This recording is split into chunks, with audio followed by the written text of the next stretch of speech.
Today I am going to another lesson of political science of higher secondary second year, part 1, contemporary world politics, lesson number 4, alternative centers of power. সমূহ ছাত্ৰ ছাত্ৰীলৈ প্ৰীতি আৰু সম্ভাষণ জনাই আজিৰ পাঠ আৰম্ভ কৰিব খুজিছোঁ। আজি তোমালোকলৈ ৰাজনীতি বিজ্ঞান বিষয়ৰ প্ৰথম ভাগ সমসাময়িক বিশ্ব ৰাজনীতিৰ অন্তৰ্ভুক্ত চতুৰ্থ অধ্যায় ক্ষমতাৰ বিকল্প কেন্দ্ৰৰ বিষয়ে আলোচনা কৰিম। ছাত্ৰ ছাত্ৰীসকল, ক্ষমতাৰ বিকল্প কেন্দ্ৰ এই বিকল্প শব্দটো তোমালোকে নিশ্চয় জনা উচিত। তোমালোকে সকলোৱে জানা যে বৰ্তমান বিশ্বত যি কৰোনা মহামাৰীয়ে দেখা দিছে, সেই কাৰণে তোমালোকে সকলোৱে ঘৰতে আবদ্ধ হৈ থাকিব লগা হৈছে। গতিকে তোমালোকে এই যি শিক্ষানুষ্ঠানৰ আনুষ্ঠানিক শিক্ষাৰ পৰা বঞ্চিত হ'ব লগা হৈছে। সেয়ে ভাৰত চৰকাৰে তোমালোকৰ সকলোলৈ বা শিক্ষাৰ্থীসকললৈ অনলাইনৰ যোগে যি শিক্ষা ব্যৱস্থা কৰিছে, সেই শিক্ষা ব্যৱস্থা আনুষ্ঠানিক শিক্ষা ব্যৱস্থাৰ অন্যতম এটা বিকল্প ব্যৱস্থা। ঠিক তেনেদৰে এই বিকল্প শব্দটোৱে ৰাজনীতি বিজ্ঞানত ক্ষমতাক লৈ আলোচনা কৰা হৈছে। ছাত্ৰ ছাত্ৰীসকল, আজি আমি এই পাঠটোত আলোচনা কৰিব লগা বিষয়সমূহ হৈছে ইন্ট্ৰডাকশ্যন বা পাঠৰ আৰম্ভণি, দ্য ইউৰোপিয়ান ইউনিয়ন ইউৰোপীয় সংঘ 1992 চনত যি প্ৰতিষ্ঠা হৈছিল, মাৰ্শ্বাল প্লেন অৰ্থাৎ মাৰ্শ্বাল পৰিকল্পনা, NATO North Atlantic Treaty organisation for European economic centres, যিটো ইউৰোপীয় অৰ্থনৈতিক সহযোগিতাৰ সংগঠন বুলি কোৱা হয়।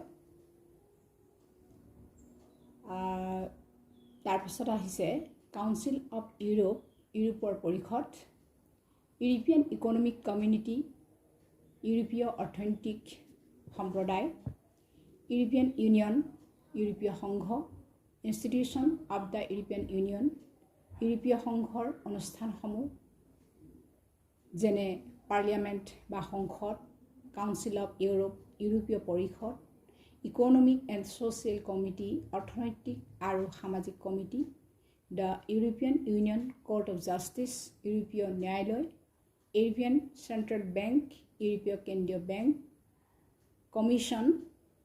এইখিনি হৈছে ক্ষমতাৰ বিকল্প কেন্দ্ৰৰ আলোচনা কৰাৰ মূল বিষয়বস্তু। তাৰ পাছতে আমি অন্যতম ক্ষমতাৰ বিকল্প দক্ষিণ পূব এছীয় জাতীয় সংস্থা, তাৰ বিষয়ে আমি আলোচনা কৰিম। প্ৰথমতে আমি চাওঁ ক্ষমতাৰ বিকল্প কেন্দ্ৰৰ যি আৰম্ভণিৰ ক্ষেত্ৰত আমি কিছু ক'ব পাৰোঁ যে 20 শতিকাৰ 90 দশকৰ আৰম্ভণিতে বিশ্ব ৰাজনীতিৰ দ্বিমেৰু গাঁথনিৰ অৱসান ঘটাৰ পিছত এটা কথা স্পষ্ট হৈ পৰিছিল যে ৰাজনৈতিক আৰু অৰ্থনৈতিক ক্ষমতাৰ বিকল্প কেন্দ্ৰস্থলে আমেৰিকাৰ আধিপত্য সীমাবদ্ধ কৰিব। সেয়ে একমেৰু আধিপত্যৰ পৰা অৰ্থাৎ আমেৰিকাৰ আধিপত্যৰ পৰা ৰক্ষা পোৱাৰ কাৰণে বিশ্ব ৰাষ্ট্ৰবিলাকে কেইবাটাও ক্ষমতাৰ কেন্দ্ৰ সৃষ্টি কৰি ক্ষমতাৰ ভাৰসাম্য ৰক্ষা কৰিব বিচাৰিছিল। ইয়াত একমেৰু বুলি কওঁতে তোমালোকে ইতিমধ্যেই আগৰ পাঠত পাই আহিছা যে শীতল যুদ্ধৰ সময়ত বিশ্বত দুটা মেৰুত মাত্ৰ দুটা শক্তি অৱস্থান কৰিছিল, প্ৰাচ্য আৰু পাশ্চাত্য শিবিৰ, প্ৰাচ্যত ছোভিয়েট সংঘ আৰু পাশ্চাত্যত আমেৰিকা যুক্তৰাষ্ট্ৰ।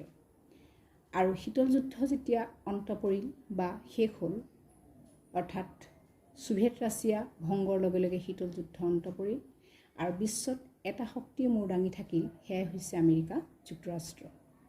আৰু আমেৰিকা যুক্তৰাষ্ট্ৰ একমেৰু বুলি কোৱা হয়, ওৱান পলাৰ, আৰু সমগ্ৰ বিশ্বত আমেৰিকা যুক্তৰাষ্ট্ৰই নিজৰ আধিপত্য বিস্তাৰ কৰিবলৈ সক্ষম হ'ল।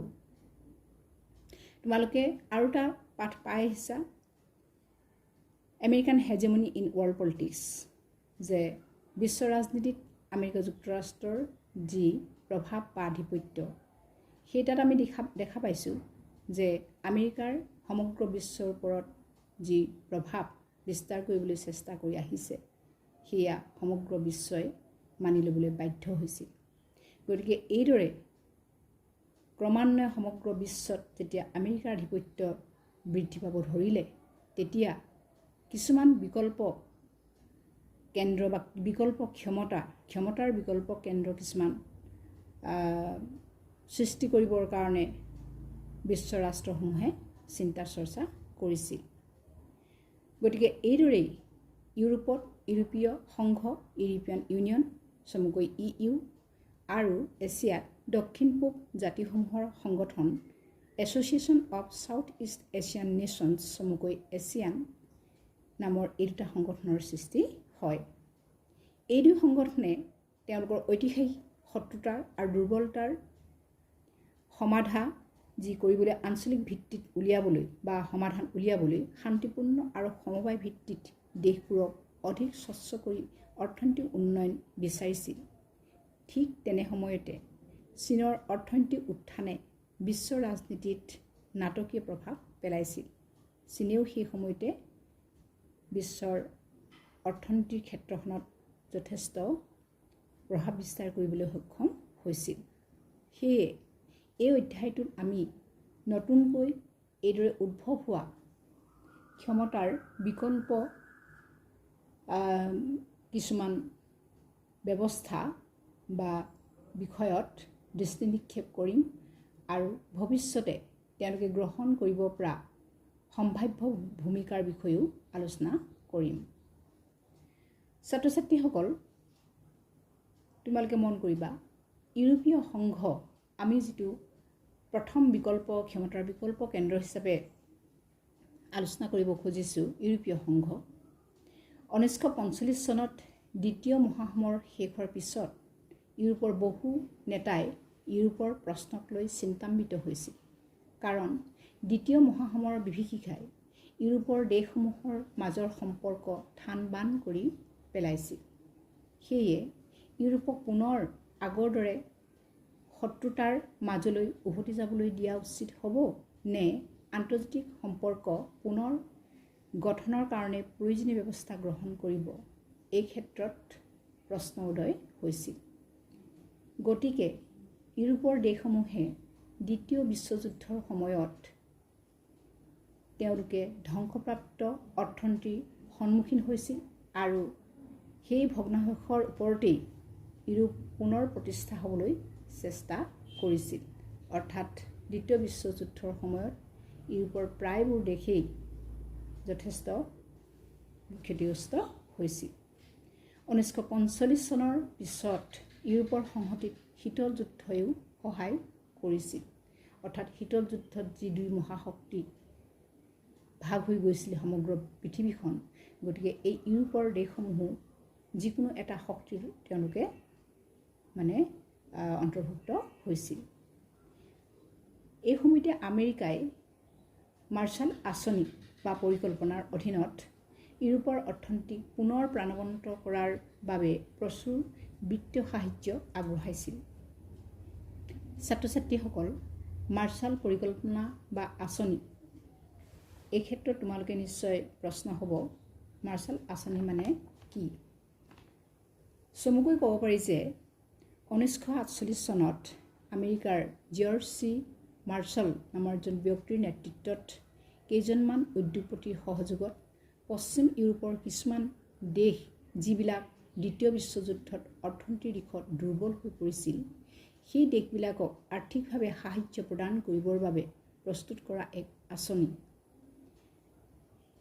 জৰ্জ চি মাৰ্শ্বালে এই ক্ষেত্ৰত আগভাগ লোৱাৰ বাবে তেওঁৰ নাম অনুসৰি এই আঁচনিখনৰ নাম মাৰ্শ্বাল আঁচনি বা পৰিকল্পনা বা মাৰ্শ্বাল প্লান বুলি কোৱা হয়। এই মাৰ্শ্বাল আঁচনিখনক ইউৰোপিয়ান ৰিকভাৰী প্ৰগ্ৰাম বা ইউৰোপীয় যি সাহায্য আঁচনি বুলিও কোৱা হয়। তাৰোপৰি এই আঁচনি বা পৰিকল্পনাৰ অন্যতম উদ্দেশ্য আছিল সমগ্ৰ ইউৰোপ মহাদেশত সাম্যবাদ সম্প্ৰসাৰণত বাধা দিয়া, লগতে এই দেশসমূহত যাতে আমেৰিকাৰ সামগ্ৰীসমূহ বিক্ৰীৰ মাত্ৰা বৃদ্ধি কৰিব পাৰে এইটো এটা এই আঁচনিখনৰ অন্যতম উদ্দেশ্য আছিল।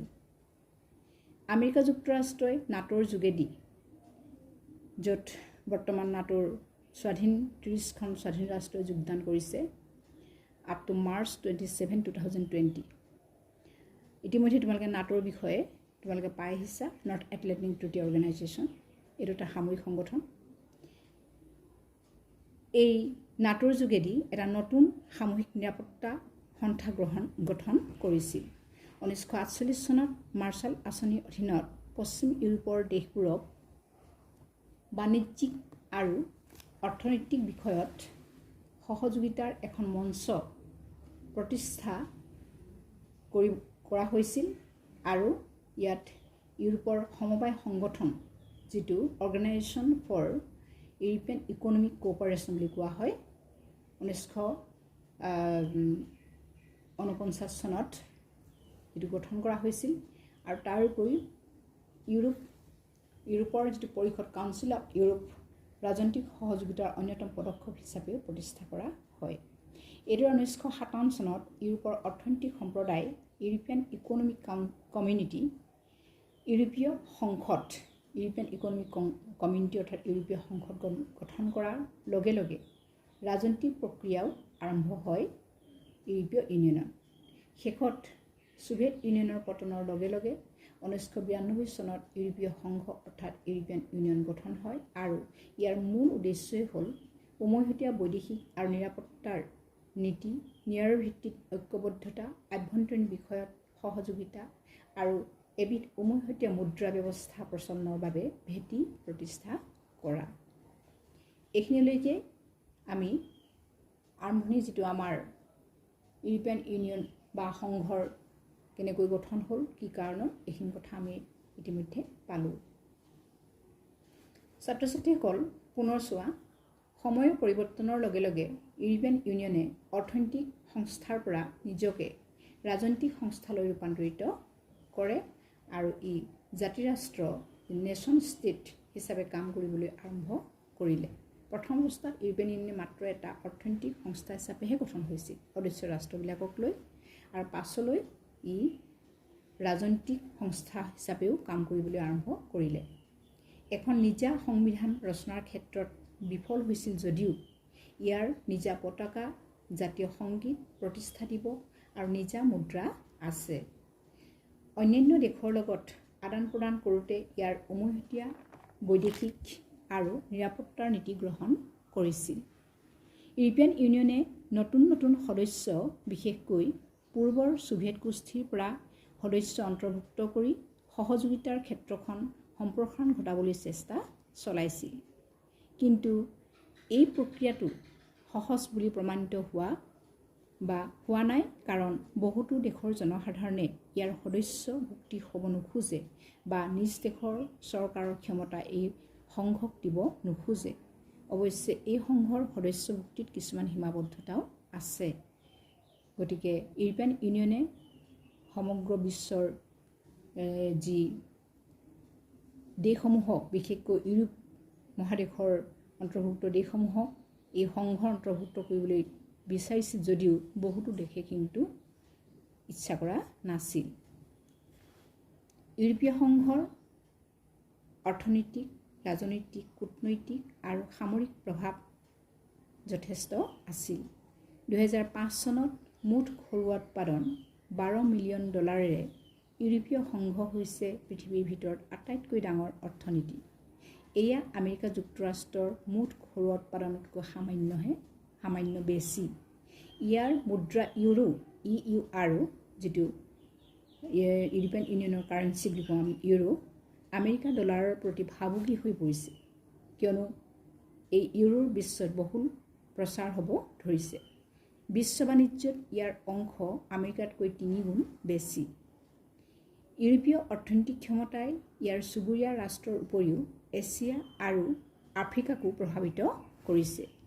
সেয়ে ই আন্তৰ্জাতিক অৰ্থনৈতিক সংগঠন বিশ্ব বাণিজ্যৰ দৰে এটা যিটো দৰকাৰী গোষ্ঠী হিচাপে কাম কৰিছে বা কাম কৰিবলৈ সক্ষম হৈছে। ইউৰোপীয় সংঘৰ ৰাজনৈতিক আৰু কূটনৈতিক প্ৰভাৱো আছে। অৰ্থাৎ অৰ্থনৈতিক, ৰাজনৈতিক, কূটনৈতিক, সামাজিক, সামৰিক এই ক্ষেত্ৰত ইউৰোপীয় সংঘৰ যথেষ্ট প্ৰভাৱ থকা দেখা যায়। ইউৰোপীয় সংঘৰ দুখন সদস্য ৰাষ্ট্ৰ ব্ৰিটেইন আৰু ফ্ৰান্স ৰাষ্ট্ৰসংঘৰ নিৰাপত্তা পৰিষদৰ স্থায়ী সদস্য, এই কথা আমি সকলোৱে জানো। তাৰোপৰি নিৰাপত্তা পৰিষদৰ কেইবাখনো অস্থায়ী সদস্য ৰাষ্ট্ৰও ইয়াৰ সদস্য। এই শক্তিয়ে বৰ্তমানৰ ইৰাকৰ আণৱিক আঁচনিৰ ওপৰত থকা আমেৰিকাৰ স্থিতিৰ ওপৰতো প্ৰভাৱ পেলাইছে। ই শক্তি প্ৰয়োগৰ পৰিৱৰ্তে কূটনীতি, অৰ্থনৈতিক অৰ্থাৎ ধনৰ প্ৰয়োগ আৰু বুজাবুজিৰ মাধ্যমেৰে সমস্যাৰ সমাধান হোৱাটো বিচাৰে। তাৰোপৰি যদি আমি চাওঁ, ইউৰোপীয়ান ইউনিয়নৰ সামৰিক দিশটো যথেষ্ট গুৰুত্বপূৰ্ণ। সামৰিক দিশতো ইউৰোপীয় সংঘৰ যিটো সামৰিক বাহিনী পৃথিৱীৰ ভিতৰতে দ্বিতীয় স্থানত আছে। প্ৰতিৰক্ষাৰ ক্ষেত্ৰত আমেৰিকাৰ পিছতে বুলি ক'ব পাৰি। ইয়াৰ দুখন সদস্য ৰাষ্ট্ৰ যেনে ব্ৰিটেইন আৰু ফ্ৰান্স প্ৰায় 550 বিধ আণৱিক বিস্ফোৰণ শীৰ্ষ যিটো নিউক্লিয়াৰ ৱাৰহেডছ বুলি কোৱা হয় ক্ষেত্ৰত ই যথেষ্ট শক্তিশালী। তাৰোপৰি মহাকাশ যোগাযোগ প্ৰযুক্তিৰো ই দ্বিতীয় গুৰুত্বপূৰ্ণ উৎস। ছাত্ৰ ছাত্ৰীসকল, আমি আকৌ চাওঁ ইউৰোপীয় সংঘৰ অনুষ্ঠানসমূহ। কোনোবা এটা সংঘ বা সংস্থা পৰিচালনা কৰিবৰ কাৰণে কিছুমান অনুষ্ঠানৰ প্ৰয়োজন হয়। ঠিক তেনেদৰে ইউৰোপীয় সংঘৰো কিছুমান অনুষ্ঠান আছে। প্ৰথমতে হৈছে সংসদ, পাৰ্লিয়ামেণ্ট। এই সংসদখনেই হৈছে এই সংগঠনৰ আটাইতকৈ ডাঙৰ অংগ। বৰ্তমান ইয়াৰ সদস্য সংখ্যা 725 জন আৰু এই সংসদ সদস্য ৰাষ্ট্ৰসমূহৰ প্ৰতিনিধিয়ে গঠিত হয়। দেশৰ জনসংখ্যা আৰু অৰ্থনৈতিক পৰিস্থিতিৰ ভিত্তিত প্ৰত্যেক দেশৰ বিধানমণ্ডলৰ সদস্যসকলে সংসদৰ সদস্য নিৰ্বাচিত কৰে। তাৰপিছত ইউৰোপীয় পৰিষদ, কাউন্সিল অফ ইউৰোপ। ইউৰোপীয় পৰিষদখন এই সংঘৰ অন্তৰ্ভুক্ত 47খন দেশৰ 47 মেম্বাৰ ষ্টেট বৈদেশিক মন্ত্ৰীয়ে গঠন কৰা হয়। এই মন্ত্ৰীসকলৰ মাজৰ পৰা এজনক সভাপতি হিচাপে নিৰ্বাচন কৰা হয় আৰু বছৰত এবাৰ এই পৰিষদৰ অধিৱেশন অনুষ্ঠিত কৰাৰ নিয়ম। আৰু এই পৰিষদে গুৰুত্বপূৰ্ণ সকলো সিদ্ধান্ত গ্ৰহণ কৰে। তাৰপিছত আহিছে অৰ্থনৈতিক আৰু সামাজিক কমিটি, অন্যতম এক অনুষ্ঠান। Economic and social committee. বিভিন্ন দেশৰ অৰ্থনৈতিক সামাজিক দিশত অভিজ্ঞতা থকা লোকেৰে এই কমিটিখন গঠন কৰা হৈছে। পৰিষদে সৰ্বসন্মত ভোটৰ জৰিয়তে 4 বছৰৰ কাৰণে এই কমিটিৰ সদস্যসকলক নিৰ্বাচিত কৰে। এই উপদেষ্টাধৰ্মী কমিটিখনে সদস্য দেশসমূহৰ শ্ৰমিক, মালিক আৰু উপভোক্তাসকলৰ স্বাৰ্থক প্ৰতিনিধিত্ব কৰে আৰু এই কমিটিৰ সিদ্ধান্তসমূহক কমিছনে গুৰুত্ব সহকাৰে বিবেচনা কৰে। আৰু বৰ্তমান ইয়াৰ সদস্য সংখ্যা হৈছে 353 জন। তাৰপিছত আহিছে ইউৰোপীয় ন্যায়ালয়, the European court of justice. এই সদস্য ৰাষ্ট্ৰসমূহৰ মাজৰ যি বিবাদ বা সদস্য ৰাষ্ট্ৰসমূহৰ মাজত আইনৰ যি অনুশাসন, চুক্তিৰ ব্যাখ্যা, এই সম্পৰ্কে চোৱা চিতা কৰিবৰ কাৰণে এই ন্যায়ালয়খন স্থাপন কৰা হৈছে। এই ইউৰোপীয় সংঘৰ এখন নিজা ন্যায়ালয় আছে আৰু প্ৰত্যেক সদস্য ৰাষ্ট্ৰৰ পৰা এজন ন্যায়াধীশক লৈ এই ন্যায়ালয় গঠন হৈছে। তেওঁলোকক 3 বছৰৰ বাবে নিযুক্তি দিয়া হয় আৰু ইয়াৰ মুখ্য দায়িত্ব হৈছে ইউৰোপীয় চুক্তিসমূহৰ অভিভাৱক হিচাপে কাম কৰা। অৰ্থাৎ ইউৰোপীয় সংঘৰ ৰাষ্ট্ৰবিলাকৰ মাজত যি চুক্তি কৰা হৈছে সেই চুক্তিসমূহ যাতে সুকলমে পৰিচালিত হয় তাৰ চোৱা চিতা কৰাৰ এই ন্যায়ালয়ৰ মূল কাম। তাৰ উপৰিও এই যি সদস্য ৰাষ্ট্ৰসমূহৰ বিভিন্ন বিবাদ, ইয়াৰ প্ৰতিষ্ঠানসমূহ, ব্যৱসায় আৰু নাগৰিকসকলৰ মাজত বিবাদ মীমাংসা কৰাৰ ইয়াৰ দায়িত্ব। তাৰপিছত আহিছে ইউৰোপীয় কেন্দ্ৰীয় বেংক, টকা পইচা সম্বন্ধীয় ক্ষেত্ৰত জড়িত ইউৰোপীয়ান চেণ্ট্ৰেল বেংক। 2002 চনৰ 1 জানুৱাৰীৰ পৰা ইউৰো মুদ্ৰা প্ৰচলিত হোৱাৰ লগে লগে ইউৰোপীয় কেন্দ্ৰীয় বেংক প্ৰতিষ্ঠা হয় আৰু ইয়াৰ দৈনন্দিন কাম কাজ পৰিচালনাৰ বাবে এজন সভাপতিৰ নেতৃত্বত এখন কাৰ্যবাহী পৰিষদ আছে আৰু ইয়াৰ মুখ্য দায়িত্ব ইউৰোৰ সুদ নিৰ্ধাৰণ কৰা আৰু অৰ্থ যোগান নিয়ন্ত্ৰণ কৰা। অৰ্থাৎ ইয়াৰ সদস্য ৰাষ্ট্ৰসমূহে যি তেওঁলোকৰ মাজত ঋণ যি তেওঁলোকে লোৱা হয় এই বেংকৰ পৰা, সেই ক্ষেত্ৰত কিমান সেই ঋণৰ ওপৰত সুদ বা ইণ্টাৰেষ্ট নিৰ্ধাৰণ কৰিব, এই বেংকে সেইবিলাক কাম কাজ কৰে। আৰু সেইখন হৈছে কমিশ্যন। ইউৰোপীয় সংঘৰ আন এটা বিভাগ হৈছে কমিশ্যন। ২৭জন সদস্যৰে এই কমিটিখন বা কমিশ্যন গঠন কৰা হৈছে আৰু এই কমিশ্যনক বিভিন্ন এলেকাৰ কামৰ দায়িত্ব দিয়া হয়। আৰু কমিশ্যনৰ নিজা কাম কাজৰ বাবে সংসদৰ ওচৰত দায়বদ্ধ থাকে। ছাত্ৰ ছাত্ৰীসকল, এইখিনিলৈকে আমি ইউৰোপীয় ইউনিয়নৰ বিষয়ে আলোচনা কৰিলোঁ, লক্ষ্য উদ্দেশ্য বিভিন্ন ভাগবিলাক। আৰু শেষত আমি চাওঁ এই ইউৰোপীয় সংঘৰ যদিও এটা আজি ইউৰোপীয় সংঘ সমগ্ৰ বিশ্বত বিশেষকৈ ইউৰোপীয় দেশসমূহৰ মাজত এটা প্ৰচলিত বা এটা সকলোৱে জনাজাত সংগঠন, তথাপিতো এই সংগঠনৰো কিছুমান সীমাবদ্ধতা আছে বা ইয়াৰ কিছুমান বাধা আছে, যাৰ ফলত নেকি এই সংগঠনটো আগবঢ়াত কিছুমান অসুবিধাৰ সৃষ্টি হ'ব পাৰে। এটা আন্তঃৰাষ্ট্ৰীয় প্ৰতিষ্ঠান হিচাপে ইউৰোপীয় সংঘই অৰ্থনৈতিক, ৰাজনৈতিক আৰু সামৰিক ক্ষেত্ৰত হস্তক্ষেপ কৰিবলৈ সক্ষম হ'লেও বাস্তৱ ক্ষেত্ৰত এই সংঘৰ কিছুমান দিশৰ পৰা সীমাবদ্ধতা বাধা অহা দেখা গৈছে। প্ৰথমতে আমি চাওঁ, ইউৰোপীয় সংঘই এখন সকলোৰে গ্ৰহণযোগ্য সংবিধান প্ৰস্তুত কৰাত ব্যৰ্থ হৈছে। দ্বিতীয়তে, সদস্যভুক্ত ৰাষ্ট্ৰৰ সকলোৰে একেই মুদ্ৰা নাই। তৃতীয়তে, সদস্য ৰাষ্ট্ৰসমূহৰ মাজত যোগাযোগৰ ক্ষেত্ৰত এক উমৈহতীয়া এটা ভাষা নাই। চতুৰ্থতে, ইয়াৰ সদস্য ৰাষ্ট্ৰবোৰৰ বৈদেশিক আৰু প্ৰতিৰক্ষাৰ সুকীয়া নীতি আছে। উদাহৰণস্বৰূপে, আমেৰিকাই যেতিয়া ইৰাক আক্ৰমণ কৰিছিল তেতিয়া ব্ৰিটেইনৰ প্ৰধানমন্ত্ৰী টনি ব্লেয়াৰ আমেৰিকাৰ সহযোগী শক্তি আছিল।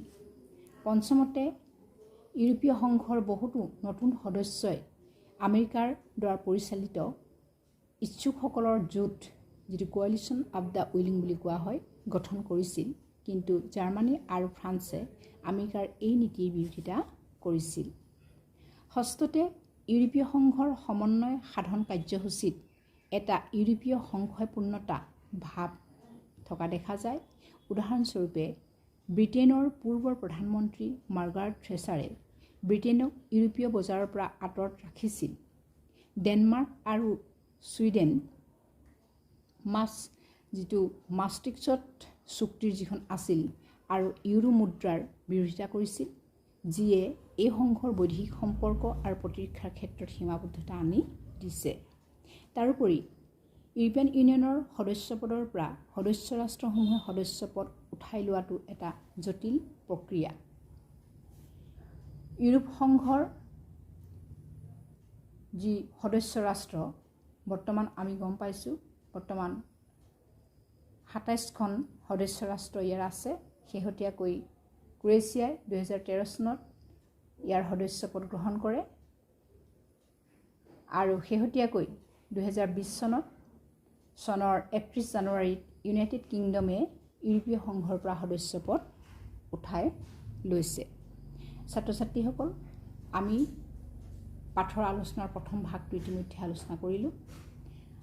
গতিকে দ্বিতীয়তে আমি আলোচনা কৰিম দক্ষিণ পূব এছীয় সংস্থা, association of south Asian nations, Asian. ছাত্ৰ ছাত্ৰীসকল, তোমালোকে আকৌ চোৱা, দক্ষিণ পূব এছীয় জাতীয় সংস্থা, যিটো চমুকৈ এছিয়ান বুলি কোৱা হয়, এইটো এটা ক্ষমতাৰ বিকল্প কেন্দ্ৰৰ অন্যতম ব্যৱস্থা। অৰ্থাৎ বিশ্বত একশক্তি হিচাপে প্ৰতিষ্ঠিত হোৱা আমেৰিকা যুক্তৰাষ্ট্ৰৰ বিৰুদ্ধে থিয় দিয়া ক্ষমতাৰ বিকল্প কেন্দ্ৰ ইউৰোপীয়ান ইউনিয়নৰ দৰে দক্ষিণ পূব এছীয় জাতীয় সংস্থাও অন্যতম। পৃথিৱীৰ ৰাজনৈতিক মানচিত্ৰখনলৈ আমি যদি চাওঁ, গম পাওঁ যে আধুনিক ৰাজনৈতিক চিন্তাধাৰাত আঞ্চলিকতাবাদে এক গুৰুত্বপূৰ্ণ ভূমিকা পালন কৰি আহিছে। ইয়াৰ মূল কাৰণ হৈছে আঞ্চলিক সহযোগিতাৰ জৰিয়তে ৰাষ্ট্ৰবিলাকৰ বিকাশৰ লক্ষ্যই এই দেশসমূহক আঞ্চলিকতা বাদৰ প্ৰতি আকৰ্ষিত হৈ আহিছে। অৰ্থনৈতিক উন্নতিৰ ক্ষেত্ৰত ই এক ধৰণৰ ৰাজনৈতিক আন্দোলন বুলিও ক'ব পাৰি।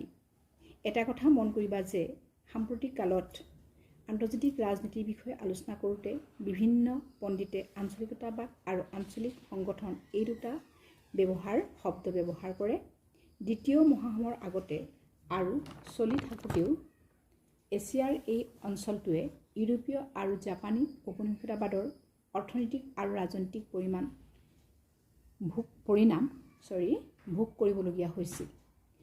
যুদ্ধ শেষ হোৱাৰ পিছত এই দক্ষিণ এছিয়াৰ এই অঞ্চলটোৱে ৰাষ্ট্ৰ গঠন, দৰিদ্ৰতা আৰু ৰাজনৈতিক অনগ্ৰসৰতাৰ দূৰীকৰণ আদিৰ উপৰিও শীতল যুদ্ধৰ সময়ত কোনো এটা বৃহৎ শক্তিৰ লগত যোগদান কৰাটো হেঁচা পৰিছিল। এই দেশবোৰৰ ওপৰত আৰু এছিয়ান আৰু তৃতীয় বিশ্বৰ মাজত একতা স্থাপনৰ ব্যৱস্থা ইণ্ডোনেছিয়াৰ বান্দু অধিৱেশন আৰু গোষ্ঠীনিৰপেক্ষ আন্দোলনৰ জৰিয়তে কৰা হৈছিল, যদিও ই ফলপ্ৰসূ হোৱা নাছিল। সেয়ে দক্ষিণ পূব এছিয়াৰ দেশসমূহে দক্ষিণ পূব এছিয়া সংঘ গঠন কৰে, যিটো আমি association of south east Asian nations চমুকৈ এছিয়ান বুলি আমি ক'ব পাৰোঁ। এই দক্ষিণ পূব এছীয় জাতীয় সংস্থাটো প্ৰথম অৱস্থাত 5খন সদস্য ৰাষ্ট্ৰক লৈ গঠন কৰা হৈছিল 1967 চনত। সেইকেইখন হৈছে ইণ্ডোনেছিয়া, মালয়েছিয়া, ফিলিপাইন, ছিংগাপুৰ আৰু থাইলেণ্ড। এই 5খন ৰাষ্ট্ৰই প্ৰথমে বেংককৰ ঘোষণাপত্ৰত স্বাক্ষৰ কৰিছিল। এছিয়ানৰ মূল উদ্দেশ্য হ'ল ক্ষিপ্ৰগতিত অৰ্থনৈতিক উন্নয়নৰ জৰিয়তে সামাজিক আৰু সাংস্কৃতিক উন্নতি সাধন কৰা, আৰু দ্বিতীয় উদ্দেশ্য হ'ল আইনৰ শাসন আৰু ৰাষ্ট্ৰসংঘৰ চনদৰ নীতিৰ ওপৰত ভিত্তি কৰি আঞ্চলিক শান্তি আৰু স্থিৰতা ৰক্ষা কৰা। কেইবছৰমানৰ পিছত 1984 চনৰ 8 জানুৱাৰীত আৰু 5খন ৰাষ্ট্ৰ ইয়াত সহযোগ কৰে। সেইকেইখন হৈছে ব্ৰুনেই দাৰুছালাম, তাৰ পাছত আহিছে 1995 চনত 22 জুলাইত ভিয়েটনাম ইয়াৰ 7খন সদস্য ৰাষ্ট্ৰ হিচাপে, লাওপিডিয়াৰ, ম্যানমাৰ আৰু কম্বোডিয়াই এছিয়ানত যোগদান কৰিছে। মুঠতে 10খন সদস্য ৰাষ্ট্ৰ বৰ্তমান এছিয়ানৰ সদস্য ৰাষ্ট্ৰ হিচাপে গঠিত হয়। ইউৰোপীয়ান সংঘৰ নিচিনা এছিয়ান অতি ৰাষ্ট্ৰীয় সংগঠন বা প্ৰতিষ্ঠান হোৱাৰ ইচ্ছা নাই। এছিয়ান দেশসমূহে এছিয়াৰ ধৰণে ৰাজ্যবোৰৰ মাজত কোনো বাদানুবাদত লিপ্ত নহৈ সহযোগিতাৰ ভিত্তিত আগবঢ়াই হৈছে ইয়াৰ অন্যতম উদ্দেশ্য। অৰ্থাৎ ইউৰোপীয় সংঘৰ নিচিনাকৈ অৰ্থনৈতিক, সামাজিক, ৰাজনৈতিক, সামৰিক এইবিলাক বিভিন্ন দিশৰ লগত সাঙুৰ খাবলৈ এই সংগঠন গঠন হোৱা নাছিল। ৰাজনৈতিক বা সামৰিক দিশত বিশেষভাৱে প্ৰভাৱ বিস্তাৰ কৰিবলৈ এই সংগঠনে সৃষ্টি হোৱা নাছিল। বিশেষকৈ যিবিলাক দৰিদ্ৰতাৰ সীমাৰেখাৰ তলত থকা ৰাষ্ট্ৰসমূহ বা ঔপনিৱেশিক কবলত থকা ৰাষ্ট্ৰসমূহৰ নিজৰ অৰ্থনৈতিক দিশটো সবল কৰিবৰ কাৰণেহে আৰু শান্তি আৰু নিৰাপত্তা ৰক্ষা কৰি ৰাষ্ট্ৰসমূহে বন্ধুত্বসুলভেৰে থাকিবৰ বাবেহে এই সংগঠনটো সৃষ্টি হৈছিল। তাৰোপৰি 2003 চনত এছিয়ান সংঘই ইউৰোপীয় সংঘৰ আৰ্হিতে 3টা ইয়াৰ স্তম্ভ গঠন কৰিছে। এই 3টা স্তম্ভ হৈছে আছিয়ান নিৰাপত্তা গোষ্ঠী, আছিয়ান অৰ্থনৈতিক গোষ্ঠী আৰু আছিয়ান সামাজিক সাংস্কৃতিক গোষ্ঠী। এই গোষ্ঠীসমূহ বা এই স্তম্ভসমূহৰো বিশেষকৈ সদস্য ৰাষ্ট্ৰসমূহৰ সকলো ক্ষেত্ৰতেই অৰ্থনৈতিক, সামাজিক, সাংস্কৃতিক সকলো ক্ষেত্ৰত যাতে নিৰাপত্তা আৰু তেওঁলোকৰ সহযোগিতা বৃদ্ধি পাব পাৰে, এয়াই তেওঁলোকৰ মূল উদ্দেশ্য আছিল। তাৰোপৰিও দক্ষিণ পূব এছিয়াৰ লক্ষ্য আৰু উদ্দেশ্য বুলি ক'লে আমি আৰু কিছুমান কথা ক'ব পাৰোঁ, যেনে সদস্য ৰাষ্ট্ৰবিলাকৰ অৰ্থনৈতিক উন্নয়নত দ্ৰুতগামী কৰা, ৰাজহুৱা আঁচনিৰ জৰিয়তে আঞ্চলিক সামাজিক আৰু সাংস্কৃতিক বিকাশ সাধন কৰা, দক্ষিণ এছিয়াৰ ৰাষ্ট্ৰবিলাকৰ মাজত সামূহিক আত্মনিৰ্ভৰশীলতা বৃদ্ধি কৰাৰ চেষ্টা অটুট ৰখা, এইবিলাকেই হৈছে মূল উদ্দেশ্য। তাৰ পাছত এছিয়ানৰ বা এই যি দক্ষিণ পূব এছীয় জাতীয় সংস্থাৰ ইয়াৰ কিছুমান কাৰ্যাৱলী আমি দেখা পাওঁ। বিশেষকৈ 1967 চনত স্থাপন হোৱা এই সংস্থা আজিও ই এখন অৰ্থনৈতিক সংস্থা হিচাপে বা অৰ্থনৈতিক দিশত জড়িত এটা সংস্থা হিচাপে বৰ্তি আছে। এছিয়ানৰ শীৰ্ষ সন্মিলন নিয়মিতভাৱে অনুষ্ঠিত নহয়, কিন্তু সদস্য ৰাষ্ট্ৰৰ মন্ত্ৰীসকলৰ বৈঠক বছৰে বছৰে অনুষ্ঠিত হয়। এছিয়ান এটা সামৰিক মৈত্ৰীবন্ধন নহয়।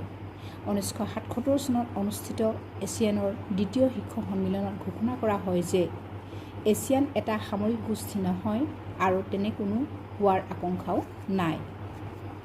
এই শীৰ্ষ সন্মিলনত নেতাসকলে সেই অঞ্চলৰ সকলো ৰাষ্ট্ৰৰ লগত শান্তিপূৰ্ণ আৰু সহযোগিতাৰে সম্পৰ্ক স্থাপনৰ ক্ষেত্ৰত ইচ্ছা ব্যক্ত কৰে আৰু তেওঁলোকে ভাৰত চীন সংঘৰ্ষত কোনো ধৰণৰ পক্ষ নোলোৱাৰ কথাও ব্যক্ত কৰে। এছিয়ানে পৃথিৱীৰ 8% মানুহক সামৰি লয় আৰু 2003 চনত ইয়াৰ মুঠ যিটো ঘৰুৱা উৎপাদন বুলি কোৱা হয়, গ্ৰছ ডমেষ্টিক প্ৰডাক্ট, যিটো GDP, আমেৰিকাৰ 87 বিলিয়ন সমান হয়গৈ। আৰু 2003 চনৰ ভিতৰত এছিয়ানে কেইখনমান চুক্তি সম্পাদন কৰে আৰু এই চুক্তিৰ জৰিয়তে সদস্য ৰাষ্ট্ৰবিলাকে শান্তি, নিৰাপত্তা, নিৰপেক্ষতা, সহযোগিতা, অহস্তক্ষেপ আৰু সাৰ্বভৌমত্বৰ অধিকাৰক সন্মান প্ৰদৰ্শন কৰিব বুলিও প্ৰতিজ্ঞাবদ্ধ হয়। তাৰ উপৰিও এছিয়ানে মুক্ত বাণিজ্য অঞ্চল, ফ্ৰী ট্ৰেড এৰিয়া বুলি যিটো কোৱা হয় চমুকৈ FTA গঠন কৰি শ্ৰমিক আৰু চাকৰি ব্যৱস্থাও কৰে।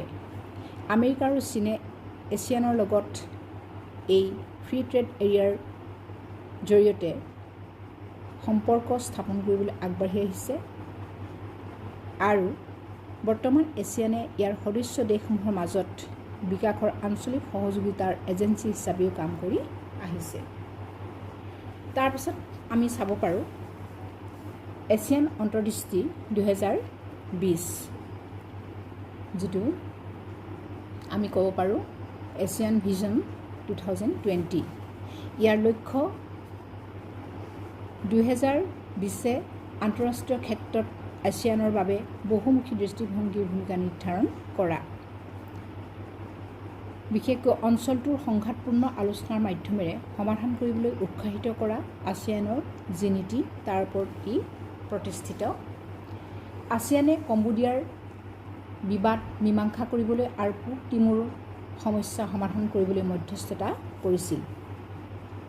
আছিয়ানে বৰ্তমানৰ অৰ্থনৈতিক শক্তি, বিশেষকৈ ভাৰত আৰু চীনৰ দৰে উঠি অহা এছীয় অৰ্থনীতিৰ ব্যৱসায়িক আৰু বিনিয়োগৰ সহযোগী হিচাপে ইয়াৰ অৰ্থনৈতিক গুৰুত্বই সংগঠনটোক আন্তৰ্জাতিক ৰাজনীতিত এটা আকৰ্ষণীয় শক্তি হিচাপে গঢ়ি তুলিছে।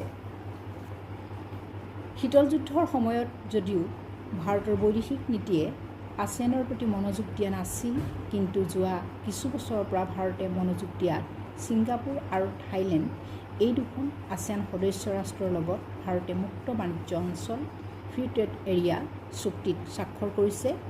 সেয়ে 1991 চনৰ পৰা ভাৰতে গ্ৰহণ কৰি অহা পূবলৈ চোৱা নীতিয়ে পূব এছীয় ৰাষ্ট্ৰবোৰৰ লগত যেনে আছিয়ান, চীন, জাপান আৰু দক্ষিণ কোৰিয়াৰ লগত অৰ্থনৈতিক বিষয়ত অধিক পাৰস্পৰিক যোগাযোগ বৃদ্ধি কৰিছে।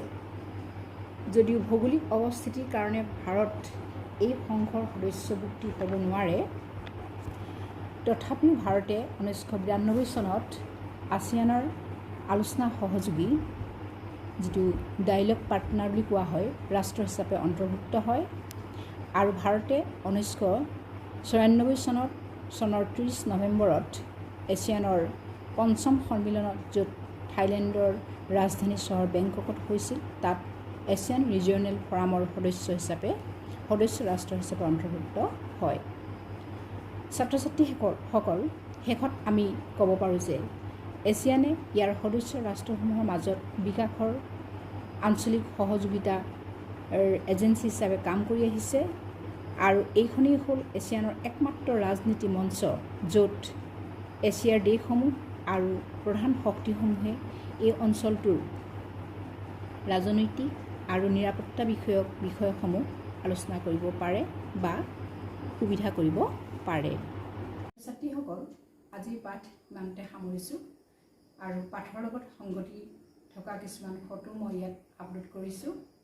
তোমালোকে ভিডিঅ'টো সম্পূৰ্ণ চাবা আৰু নেক্সট ভিডিঅ'টোত মই তোমালোকক এই পাঠৰ লগত থকা সংগতি থকা যিবিলাক প্ৰশ্নোত্তৰ মই দিম। গতিকে বৰ্তমান পৰিস্থিতি বুজি তোমালোকে ঘৰতে সুৰক্ষিত হৈ থাকা আৰু ভৱিষ্যতে পুনৰ লগ হোৱাৰ আশাৰে আজিৰ পাঠ ইমানতে সামৰিছোঁ। ধন্যবাদ।